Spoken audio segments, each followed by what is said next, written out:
Yo, what's going on, everyone? It is Baze here, and today we will be covering Operation Floodgate for the second to last Mythic Plus guide.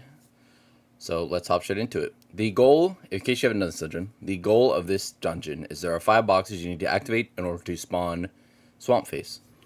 So let's start with the first pack. You will have a Shreddinator, you will have Venture Co. Surveyors, and you will have these toys that wind up as well. So for the Shredinator, you want to dodge the 2 blades that it spawns in melee and ranged. And then he also does a frontal fire cone. And the second thing you need to worry about are the kicks on the Surveyors. This beam hurts. It casts on melee and range. So you want to make sure you kick that as your priority kick. And then for everything else, you just CC. The bots do spin, so you just CC them and they'll stop spinning. Just make sure you're paying attention because they fixate random people throughout the pool. And if you're not paying attention, it is very easy to get sniped by them, especially on the first 2 weeks when you're getting geared.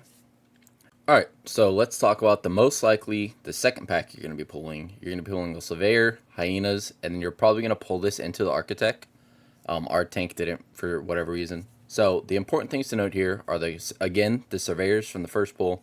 You're going to make sure you kick those. They put a beam that puts lava under you that hurts for a lot of damage. Kick the Hyenas, CC, and then when you pull the Architect here, you're going to want to burn down the building that he's on, target it, and then you're also going to want to make sure you focus him as your priority target because he stuns people with his bolts that he throws out. And if, for whatever reason, someone misses a Surveyor cast and it goes off and you're bolted, you're most likely dead as it hurts for a lot of damage. Alright, so now that we've covered all the mob types before the first boss, this, at least in the current season, is the first boss you want to pull every time, because ideally you're going to lust at the first pack, and then you're going to pull this boss, and you're not going to have lust, which is fine, because you want lust for Big Mama. So, let's talk about how the fight works. The goal of this fight is to clear all of the bombs. You can miss one bomb, and it's fine, but if you miss multiple, depending on the key level, it's probably a wipe. So you'll be able to clear the bombs. One person is going to get a dispel on them, and they need to run to a bomb and get dispelled on top of the bomb. Make sure you don't dispel them earlier. The circle dispel you get on you also hurts for a lot of damage, so make sure you're using a defensive there. And then Bront will do a charge. He'll have a line that shows you he's going to charge on you. So make sure you run out far enough so you don't get hit while he's charging. As you can see here, I have the dispel on me. We got lucky.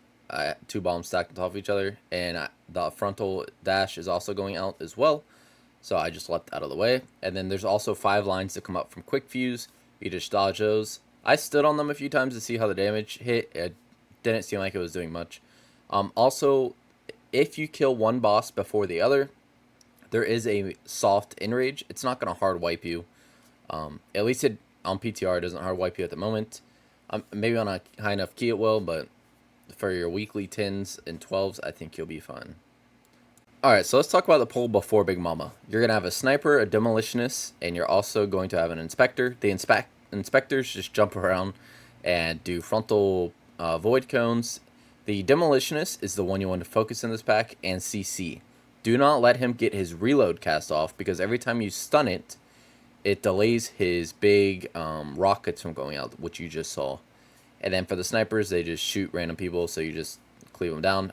Honestly, it seems like they nerfed it on PTR. They don't do really any damage now. On a high key, maybe they do a lot more. But so let's talk about Big Mama. Again, ideally you want to have Lust here. That's why you go to the other boss first. So the goal of this boss is to cleave down the ads. Once the ads die, the boss will go into intermission where it takes 100% more damage. So ideally you want to have CDs there, but you don't have to save them for the first one at least, because again, you want to make sure the ads die. If the ads do not die, the boss gets a shield on it, and it also pulses for some AoE damage, which ramps over time. Especially in high key, it hurts. And then during intermission, you want to make sure you're just using a defensive or a healing CD, because in the first few weeks, it's probably going to hurt. We are 718 item level here on a 12, so we are chilling. Other than that, you want to make sure you're kicking any cast from these mechadromes. Also, to min-max cleave, you want to try and bait the mechadromes towards the wall that we are at right now. Because if you do that, it will stack them, and you don't have to worry about melee not having uptime on them. Also, the ads do frontal dashes. Also, the boss has a swirly that it throws out to one random player. You just want to make sure you take that out and don't bait it towards any of your players. Other than that, that is the entire fight. It's just rinse and repeat until the boss dies. One thing I want to note here is they did remove the Dark Fuse pack by Big Momma now. So you can just go and click the box and you do not have to worry about pulling it ever again. So that is why you don't see us pull it here. I just wanted to bring that up so that everyone was aware. So let's go into the pack after Big Momma.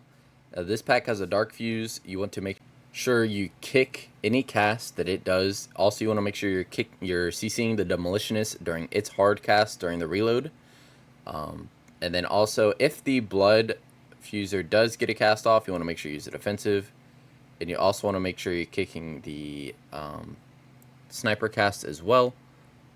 Other than that, you just use your CC, use it offensive if you mess up at all during the pack, and that is it. Alright, so I've seen some confusion on this pack on live when I pug keys in Season 2. People didn't seem to understand how this pack works. So the way it works is it has two casts, Restorative Aura and Jettison.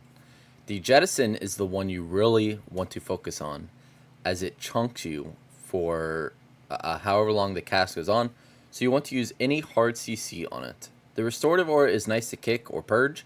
However, it is not the priority focus here, as it is not the thing that is most likely going to kill you. So make sure you use any CC for the Jettison one, not the Restorative one, which a lot of people seem to be confused on. Alright, so let's talk about Swampface. One thing they changed about this fight is Bubbles dies here. They killed Bubbles off. You no longer have to worry about skipping him, pulling him, anything of Bubbles' nature. He gets murdered by Swampface. Other than that, it works the exact same. He has the group-wide tangle, where it picks two people and chains them together, so make sure you're running it with your partner. He also does the frontal bait, which casts on you and you just run out of that. And then you also have the intermission, where there are 5 puddles that waves come out of. You just dodge this, and the boss during this also does a pulsing group AoE. So make sure you're using any healing CDs here, especially again on the first 2 weeks. Make sure you're using any defensives here. Other than that, the fight is just rinse and repeat. For the best method, I would say make sure you're always going left with your partner. Just establish that in the group. Say everyone always go left. That is the easiest trick ever. Other than that, just make sure you watch out for the waves. They can't sneak up on you. They don't one-shot anymore. But, yeah. Just watch out for those. So, the 2 most important mobs towards the end of the dungeon are the Electricians, which you want to kick, and the Dark Fuse guys. They pulse group AoE. They are your prio target if you have any prio damage. As they pulse for AoE group wide, so use it offensive, and they also spawn swirlies on the ground, which you want to dodge. They didn't change anything with these with these packs. You just pull them, and then you have the last 2 before the final boss. They do the same thing. They pulse for group wide AoE, and they spawn swirlies on the ground. And for the final boss, we have Gigazap. Nothing has changed for this fight. The boss spawns lines as soon as you pull them. Just want to dodge those. He also will spawn earth little swirlies. Right after that, you just dodge those. And then he puts 2 dots on 2 players. So with this, you don't want to go out you don't want to stand on top of those water swirlies out there, because if you hit the water swirlies with this, it will turn them into an electricity field and you can no longer use them. The boss also will spawn 5 orbs, which follows 5 players. You bait this into the water swirly. After that, you are good to go, and then the boss will do a tank hit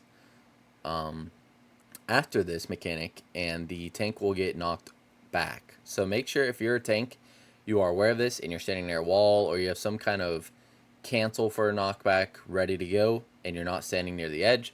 I've seen it happen a lot. It is a tank killer. Other than that, just make sure you use it offensive during these 5 lines. or maybe even a healing CD if you need to. And yeah, that is it for the guide. If you guys found this helpful, I do have every other Mythic Plus guide except for Priory, which I'm covering tomorrow, on my YouTube channel. I am a new YouTube content creator, so if you found anything helpful, please let me know. Consider liking and subscribing and commenting. And I also stream on Twitch. I haven't been streaming in the past few days because there's not really much to do outside of PTR and live. So I'm just waiting for the 5th to hit on Tuesday. And yeah, I'll see you guys there if you decide to follow me. Thank you, everyone. Have a good day.